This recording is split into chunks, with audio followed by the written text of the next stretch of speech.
Relocating to a perfect postcard destination sounds like a dream, but is it sustainable? How do you transfer your career, adapt, or even start fresh on the Riviera? Hello, and a warm welcome to Living the Dream French Riviera, the podcast where we explore women's professional journeys while relocating to the south of France. I'm your host, Cécile Liconnet. Today we meet Mel, whose first adventure in the south of France unknowingly laid the groundwork for a second, more permanent move after life threw her an unexpected curveball. From a successful career in corporate events to opening her own Pilates studio in Valbonne, Mel shares how she found balance again, professionally and personally on the Riviera. We'll hear how she navigated the transition, what it really took to build something of her own, and how this picture-perfect place became a true home. Mel, thank you so much for joining me today. I'm really excited to hear about your journey. You moved to the south of France, how you established your Pilates studio, and what it takes to build a sustainable career here as a foreigner. But first, let's go back a little. Can you take us back to the beginning and what first brought you to France? Yes, of course. I'm from London. My first move down to the south of France was in 2001. I was just married, 29. My ex-husband had an opportunity to move with his job from a kind of somewhat dreary suburb of London to the south of France. And I was working at the time at Goldman Sachs, so I was working in the city organising corporate events. It was just a wonderful opportunity for a newly married couple, and we thought we'd come down, try it out for a couple of years. And then we established a family and stayed for about 9 years. And then roll on a little bit, I moved back again a few years later after a little bit more life had happened. And that was back in 2015. So by this stage, I was then a separated mum with 2 young children, about to start a completely new life and a new career. And why the south of France? The first time was really just an opportunity through work and an opportunity for a complete change of lifestyle. And the second time was more of being at a stage in my life where life had thrown a big curveball at me, and I felt like I was coming home in a way because I already had a life here and I had friends, had a network.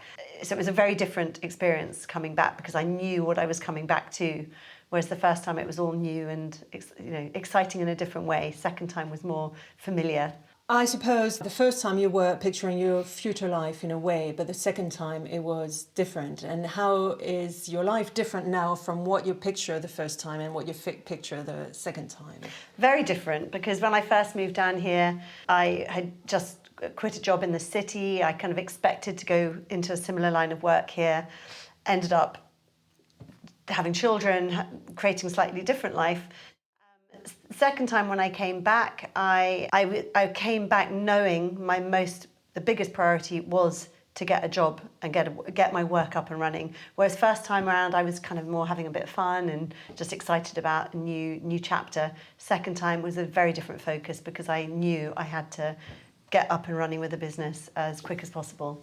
I had recently qualified as a Pilates mat work teacher, so I'd done the sort of the first half of my qualification. I felt optimistic that as long as there were people with a body who spoke English or French, I would probably be able to get some work, but I didn't really know how it would unfold. I had so much other stuff going on in my life at the time that I was slightly just diving in. I wasn't really well prepared, but I just had to go for it. How was your French? As you said, you were prepared to teach in English or French. Yeah, well, I spoke French already. I had studied French as part of my degree. I lived in France as a student in Lyon. So when I came down to France, I already had the language and everything, but it was very different when I came back in 2015 because I had been out of the country for a few years, and also I spoke French, but I wasn't used to teaching in French, and that was quite a challenge. Remember that when I first got in touch with the studio in Cannes and they asked me to come down and teach them a class in French, and I was somewhat terrified because it's just a different language. But again, I just sort of threw myself into it, and I actually said to them, I'll start in English, and then when I feel comfortable, I'll switch into French, and that's what I did. And it took a little bit of getting used to. There's a lot of imagery into Pilates teaching. So sometimes the images would translate really well and occasionally they wouldn't, but then it usually made people laugh when they didn't work well. So it was quite a good icebreaker. So people were very generous and very, warm towards me when I made mistakes. So your main challenge was the language? No, actually. I think once I got my head around the fact that I just had to teach in French as well as English, the challenge was more about actually just building the business and getting people to come to my classes, starting from zero and knowing that I needed to get people in, and often having 0 people turn up or 1 person, or just knowing that I had to keep going to build. Moving to a new country comes with lots of unknown, especially when it comes to work. You did some teaching at first, the first time around? We moved over here just before 11th of September. So all my, I had all these ideas of going into the yacht broking world or into events, because I had some good contacts through my Goldman days. And then everything changed, and it was very difficult to find any work in that industry. So I sort of slightly accidentally ended up teaching. I did a 2-day course, a 2-day TEFL course with the view to doing a longer course.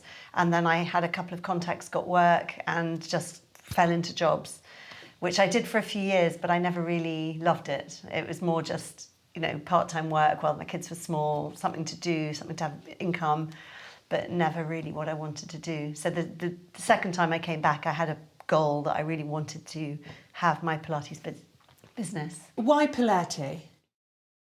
Because my own personal experiences, I had a skiing accident back in '98 and had a lot of problems with my neck. And I was seeing a kine regularly down here who used to harass me quite regularly to do Pilates. I was kind of more into running, skiing, kind of quite fast things, body pump, spinning, all these things at the gym. And I thought it seemed a bit slow and a bit, it just didn't really interest me. But I did it because I was told to do it, and very quickly found that it had a really beneficial impact for me and my body and my neck. I had no pain for the first winter in about 12 years. And so I just started to shift. And I had always been drawn to anything physical and sporty. I come from a background of lawyers and teachers, and I guess it was just something that wasn't really on my radar as an opportunity, as a possibility. And then I started little by little to think that I used to watch my teacher and think, I want to be doing what you're doing. And then actually we were about to go sailing. We pulled the kids out of school and we were going to sail around the world for 3 years on a boat. And literally just as we were setting off, I had this epiphany, I had this moment where I just thought, that's what I want to do. Then I had 3 years to think about it, train myself on my own on the boat, and then make a go of it when I came back from the sailing. After you went sailing, you went back to London. This is where you trained. When you moved back to the south of France, were you able to teach Pilates straight away? Yes and no. It was a little bit complicated because I'd done my qualifications in London, came back all ready just to work, and it became very quickly that there was an issue in France. In a very genuinely, well thought out effort to control and regulate the Pilates world and to make sure the teaching is of the right standard. You couldn't just turn up from another country and start teaching. I had to jump through several hoops. I had to do another exam before I could really teach in a legitimate manner. I could teach, but I knew I could never have my own business if I didn't go through the right channels. So I had to go to Paris, I had to go to Marseille and do exams and pay a lot more money. But it meant at least then I had the security of knowing I could teach here without any worry, and no one was going to be coming in and shutting my shop down. And then I also did the second half of my qualification on the apparatus once I got here with the same people in Cannes. So I got lucky that I got a good contact and was able to teach in a supported environment while I also got the French qualification from the FPMP. It's the French Federation of Pilates Teachers. Because this was pre-Brexit, and even pre-Brexit, you couldn't transfer your skills from one country, from one EU country to another EU country. No. I mean, as I say, you could. It wasn't that you couldn't teach, but there were a lot of restrictions around it if you didn't have the FPMP qualification. Totally separate to Brexit, no matter where you'd come from, unless it was a French part of the French territory. Yeah. When you moved the second time, you anticipated to make a living out of Pilates. Having to requalify probably went in the way. Were you worried it wouldn't work? It was quite stressful, if I'm honest, because I had no income at the time. I had really needed to just get up and working, and all of a sudden I had this block, which meant I kind of had to work for nothing while I also then did training and spend a lot more money on a qualification that I was quite frustrated and felt I shouldn't really have to do. But you have to go, if you decide to move to a country, you have to respect the rules of that country. It was very clear to me that that was the route I had to take, and I just had to put my head down, get on with it, and know that at the end I would have all the qualifications necessary. But it was quite frustrating, if I'm honest. Having to retrain in France, did it open some doors, like some network? Did it help you to open your studio later? Yes, definitely, because my first part, the MAC qualification, I did in London in English, and the second part of the qualification I did in France, partly French, mostly French-English, a mix actually. But I had to do all my coursework, everything, teaching in French. And that just meant that I was much more equipped to be running a bilingual studio here. So although it was quite challenging at times, it definitely equipped me much more than if I just arrived in France, having done all my qualifications abroad. It meant I was much more open to teaching in French, which was a huge help. And how the local business culture influenced your work then? It was interesting. It was quite different culturally. The way I was taught in the UK was much more, the emphasis was very much, we are teachers, we are not instructors, and we are here to really help people and, show them how to do something rather than tell them how to do it. And then the emphasis I found more in the French studio that I taught at was we were more instructors. And so I guess I had to find my own way. And I guess I sort of mixed from the different influences I had, like most people would. But it was interesting. And then the client culture as well was quite different, I'd say. Initially, I found it easier to attract the international clientele, perhaps because they'd come across Pilates in other countries, and it was still relatively small in France. It was much bigger in the UK, the US. But little by little, the French, I found it was a really good uniting aspect, actually, because my French clientele who came tended to be very open-minded. They lived all over the place as well. They quite liked the classes being in English, and then my English-speaking clients quite liked the classes being in French. It was a bit of a 2-for-1. People, it's always been a bit of like a sort of little joke that you get Pilates and English or Pilates and French for the same price. So I found that was actually a very nice uniting aspect to it, and it still is to this day.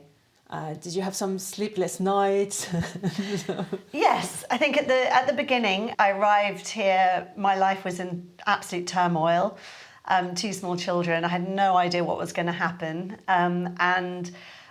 Initially, it was very tempting to go back into teaching. I had an offer of some work at Schema, where I'd used to teach, and I was very tempted to take it because I was just terrified, how was I going to pay the bills and all the rest of it. But I had a good friend. I have a good friend who's also helps me with financial advice, and we sat down and worked out how long can I live on my savings before I run out, which gave me a bit of a plan, and that made me feel more confident that I didn't have to go back into what I'd been doing before, and that I just needed to really focus on little by little building.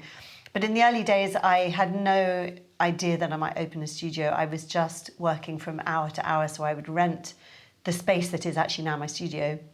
I'd rent it from somebody else, and I would go in and do an hour's class here, and then little by little, an hour became 2, it became 3. I think I was doing about 4 classes a week then. So it was very much little by little. I don't think I had a 5-year plan that, right, I'm going to open a studio. It was more organic, the way the business grew. Kind of bouche à l'oreille, so very much kind of word of mouth and organic. Perhaps, I should have perhaps been more of a planner, but I'm not so good at that. And also you have a lot on your plate. I had a lot on my plate, and I was kind of surviving at the time. It was really like, right, what am I going to do now, and just do it. Yeah. And luckily you didn't have to work somewhere else in some other area, so you could completely focus on your project and stay there. Yeah, because I knew that if I went back to the teaching, I'm not the sort of person who would want to do a bad job. So I knew I'd end up putting a lot of effort into that, and then the Pilates would just get put to the side, which would have really, I would have been really sad for that to happen. Yeah, it would have paid the bill, but you wouldn't have been happy. All right, good. Do you have an advice for people who want to relocate and work for themselves, like you do? Because it's a big step, really. Yes, it's a big step. Plan as much as you can, depending on your circumstances. Obviously, sometimes it's easier, sometimes it's not. And also really make the most of all the local offerings. For example, there's a Facebook page called Riviera Entrepreneurs, and through a client of mine, I heard about that and I got involved in that, and I just found networking, just trying to get out and meet people. I'm not a huge social media. I'm not particularly talented on social media, but I knew I had to use it. So I remember doing a little course on that. And I think it's just really networking. And I used to go around putting flyers on cars on the Friday morning market and putting flyers in the pharmacy. And, I really just did whatever I had to do. But I think networking and making sure you've got somebody that can support you, friends, people who understand business as well. I've been lucky to have a very supportive partner who's also helped me plan the business side of things as well, and let me focus more on the teaching side, which has been a huge help, huge support. In the early days, sometimes, let's go back to this, you described sometimes you had an hour with no clients. Yeah. What happened then?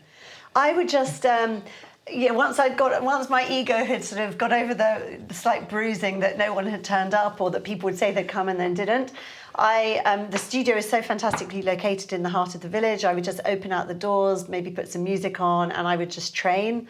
And then people, if anyone wandered past, sometimes they'd poke their head in, and I'd hand up my cards and talk to people. I just tried to be as optimistic. Some days it was harder than others, but down here when the sun is shining and you're in this beautiful village, I kind of told myself it could be an awful lot worse. And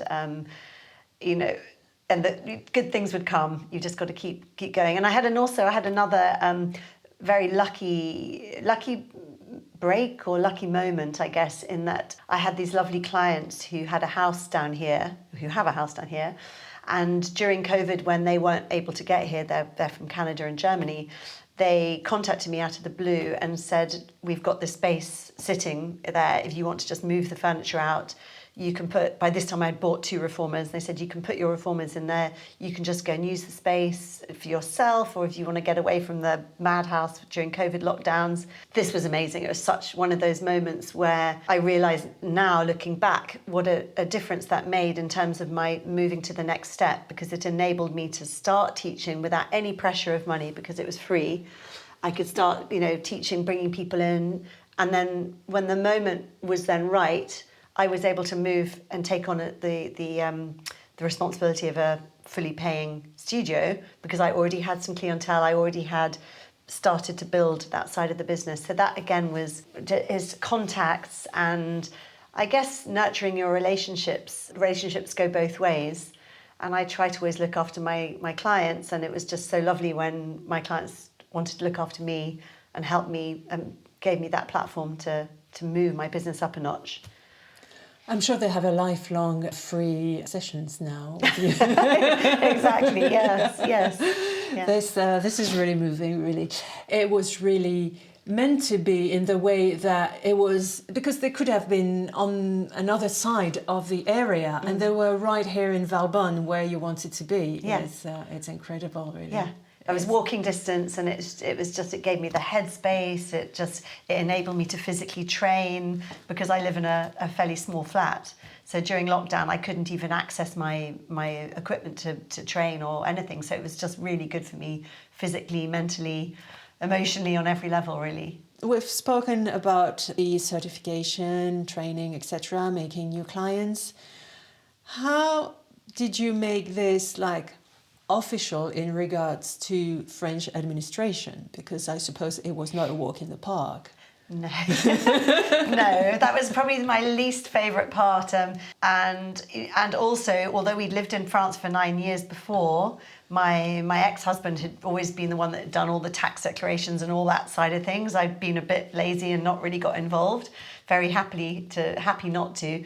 So coming back on my own, I had no choice, and particularly if I wanted to set up a business. So it relatively easy setting up. I set up as an auto-entrepreneur. I won't say it took 15 minutes like they perhaps tell you it's going to take, but it wasn't too complicated. And as I say, I had this financial advisor friend who also helped me as well, helped me kind of tell me what I needed to do, and he, was very supportive.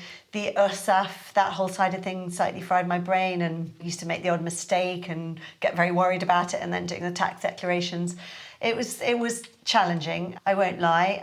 I did at one point get a little bit of support from a lady down here who has a business helping people on the French admin. For me, it was different. It's that I had the language, but it's not even a language that I'm that comfortable with in English, is that whole admin. I'm just not I'd much rather just be out teaching my classes than dealing with admin. I've just never really loved it. So it was challenging because I had to kind of deal with it in another language, and I felt pressured. Definitely pressured, but at the same time, when you have to do something, you just have to do it. I got it up and running. Yeah, I've now changed my status as well, so my business has grown, and I now have an accountant, and everything's a little bit easier. If it helps, even for a French native, the French administration is, I read the words, I understand every single word, but I don't understand what they want and what it means, really. It's very, very reassuring. Fortunately, I did also have one of my best friend here, her husband is French. And she always used to say to me, he has the admin gene. He loves admin. So he came, very lovely guy, came and helped me on a few occasions with my admin because he has the admin gene and doesn't seem to be fazed by it, and is a very good friend. So little things like that really make the difference, and that I'm very grateful. Because the URSSAF is very scary. But on the other hand, when there's a problem and you talk to them and you explain the problem, I've always found them quite courteous and quite understanding. And if you really explain your situation and etc., they're trying to help. Yeah. No, I completely agree. And I've had situations where I've made a mistake on the paperwork, done something wrong, and I phone them up and tell them, and they've been incredibly helpful, very patient. You always feel slightly at a disadvantage not being French, and wonder how they're going to receive you. If your French isn't perfect, and you always feel a little bit like, oh God, is this because I'm not French? But they've always been incredibly helpful and friendly. Actually, that has made a big difference too. Mm-hmm. Looking back on your journey, I imagine there are things you see differently now. If you could do it all over again, is there anything you'd changed? What would you do differently now? What was the most valuable lessons you learned from the experience? How do you think your life would have unfolded if you hadn't made the move? Yeah, I considered staying in the UK and to build my business over there, and I've often wondered how that would have panned out. I'm sure it would have been fine. I would have moved out of London, even though that's where I'm from. I didn't want my kids growing up in the city, and I'm sure it would have been fine, but my heart was always down here. I know it was the right thing for me. Even though it was challenging, I know it was the right place for me to come back to. In terms of enabling me to get the balance between work and what I love being up in the mountains, by the sea. From that point of view, I know it was the right place to come back to, and having all my friends, having a network, knowing what I was coming back to. The most valuable lesson you learned from the experience, and what would you do differently? What would I do?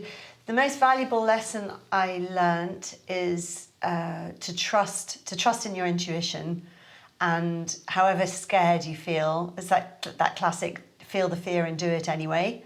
Because there was one time where I was so tempted, and I had actually accepted the job back at Schema. Then I was panicking about that, thinking, oh my God, I know I'm going to have to put so much effort, because that had changed a lot. All the platforms you were using, it was very different from when I'd left a few years before.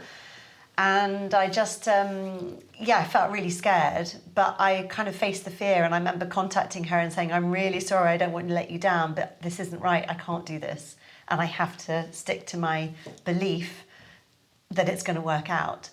So I think just trying to be brave and making sure you've got as much support. I was really lucky. I've got fantastic friends and friendship group, and Now I have a very supportive partner, my family not here, but everyone's always been very supportive and encouraging. And that helped me really stick to the plan, even when it was not obvious it was going to work. As to what I would do differently, I'm not sure there's that much I would do differently, actually. I feel really happy with the way things evolved. They evolved fairly slowly, but for me to grow a business organically felt like the right thing to do in terms of my personality. I'm not really a business person. I'm more intuitive. I tend to slightly hope that things are going to work out rather than plan everything. And so far that has worked for me with the support I've had around me as well. So for the next person coming in, they might feel that they really need to have a plan and have a marketing plan and be much more active on social media and more consistent and all this. Whereas for me, I've found my approach has pretty well worked. It's got me to a place that I'm happy, and I've got my own little studio, and things are good. I have no complaints. Don't you think the international community is amazing here?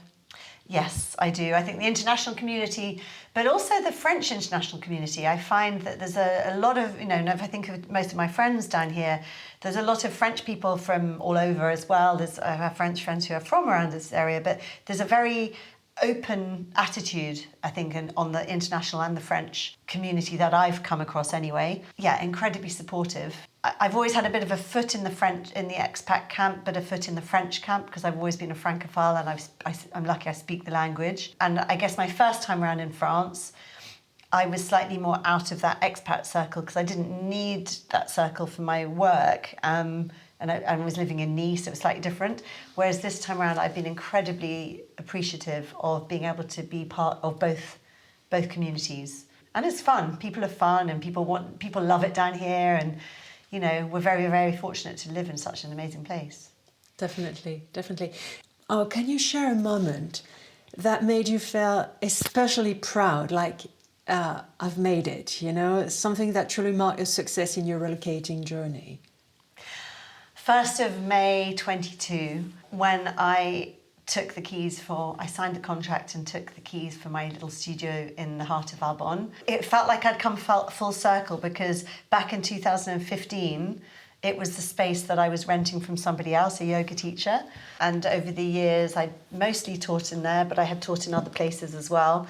When I had been given this amazing opportunity to teach to have the use of my client space, it was always a temporary solution, but it ended up going for 14 months. It was quite a long-term temporary solution. And then when they announced they needed the space back, I was slightly terrified.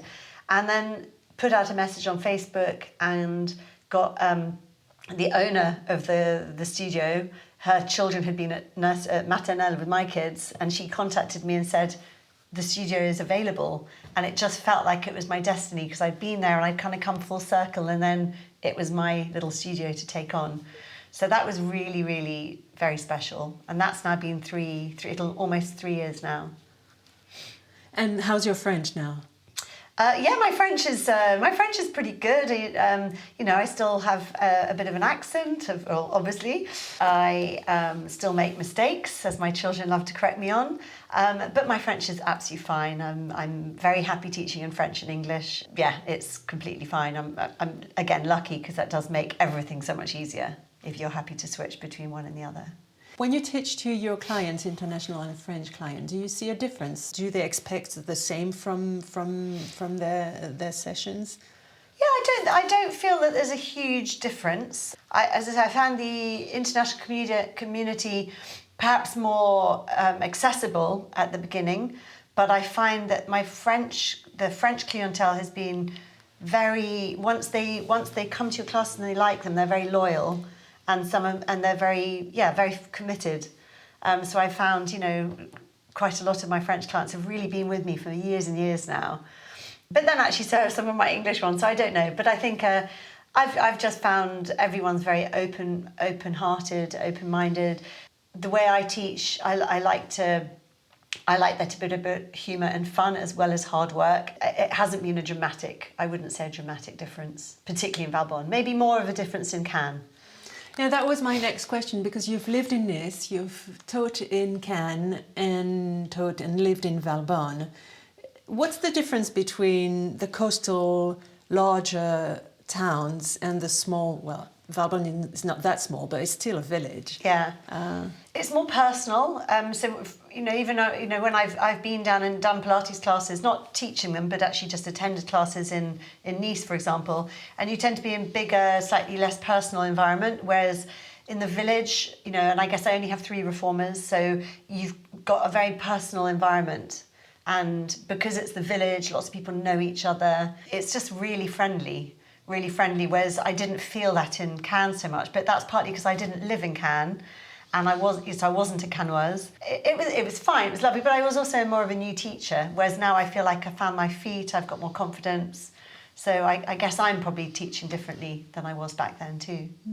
And now you're renting your studio out to other activities. Do you feel like sometimes other businesses are bringing you clients because they see it's a Pilates studio and they come for something else but end up trying Pilates? Yes, yeah, definitely. I think it works in both ways. Initially, when I opened it, I thought I'd be doing because I'm also a health coach. I thought I'd be doing my Pilates and my health coaching there.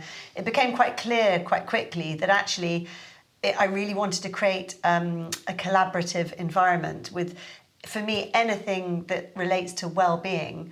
So I've got someone doing boxing, I've got Lizzie doing singing, I've got various different types of yoga, and it's created this very collaborative environment, whereas some of my clients, and particularly with my health coaching, I didn't want people to always feel they were being directed to Pilates, so some of them will do yoga and then others will go to boxing, and I started singing because of getting to know Lizzie, who was who teaches in the studio. So it's been very collaborative, yes, and we all send each other clients. Wonderful. Yeah. And how's your health coach business going? I started that during COVID, during lockdown, because of my Pilates, and I've always been interested in health and well-being. People seem to ask me a lot of questions thinking I had all the answers. Sometimes I did, but often I didn't, and I felt I really wanted to broaden my knowledge so I could help people in a more holistic way. So I did the qualifications, and I've done some health coaching, but it tends to be, again, I haven't tried to grow it as a business partly because the Pilates takes up so much of my time, and I love teaching that. But what tends to happen is clients will come to me and want to talk about health, and then we might do some coaching on the side. So it's been more of a sideline. Maybe later in life it's something I might develop further, but at the moment it suits me really well. It just helps me to be able to offer more advice in a more holistic way that isn't just about the movement.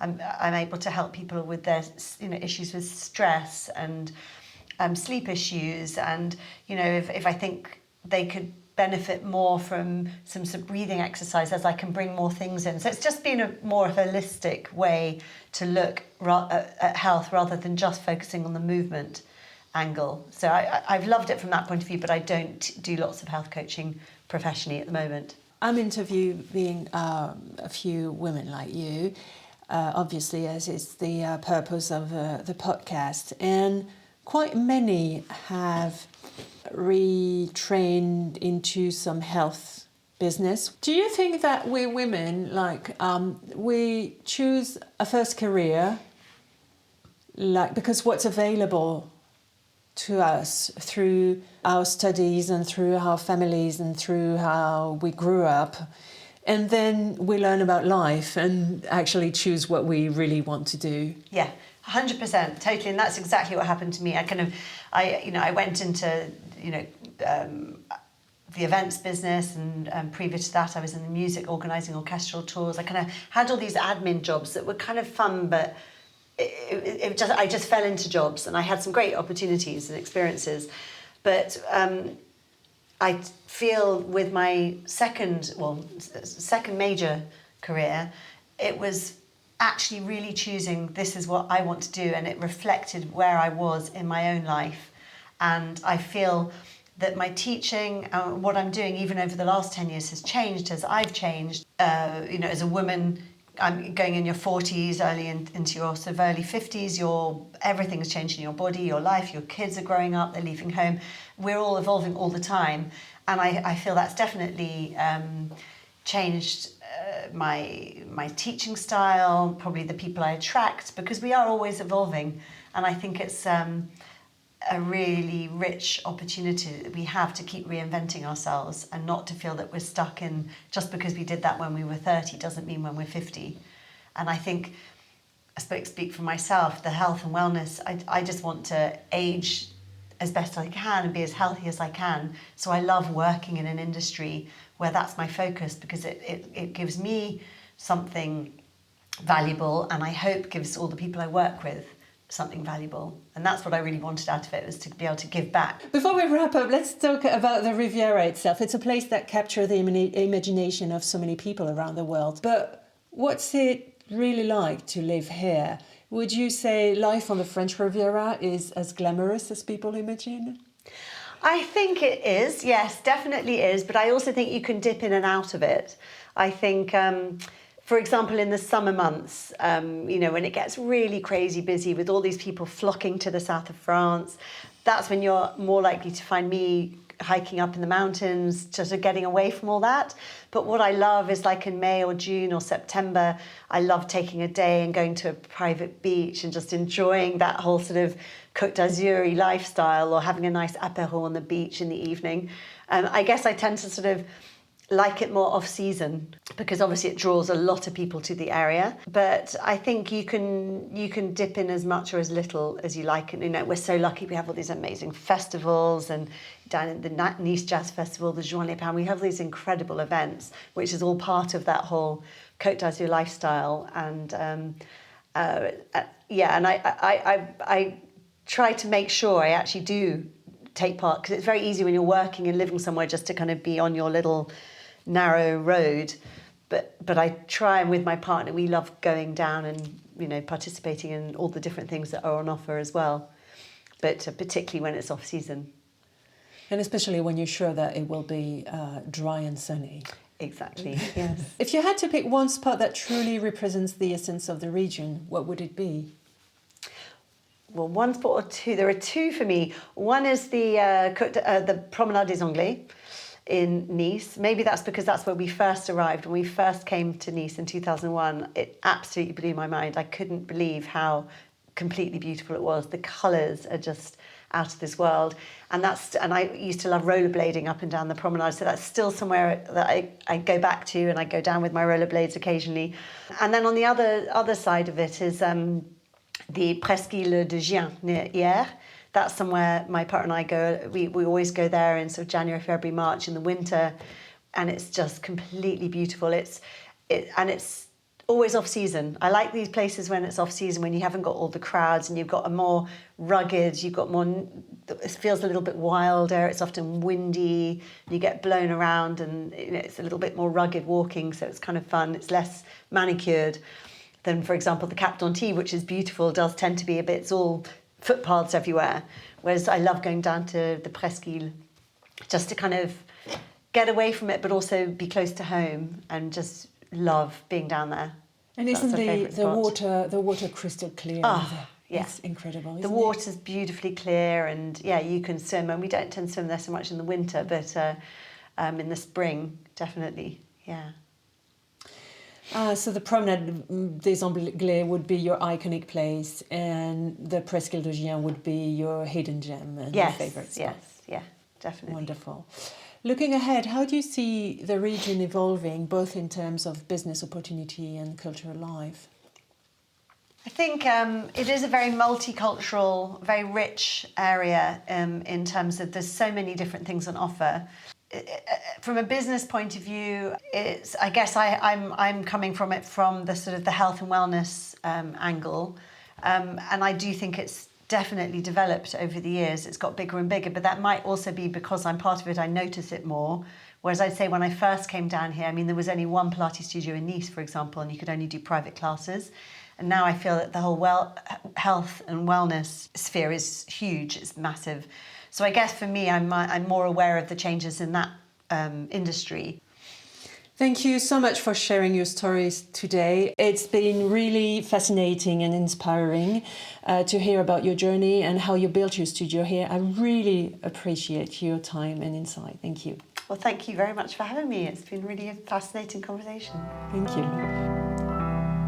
Well, I hope you've enjoyed listening to Mel's story as much as I did.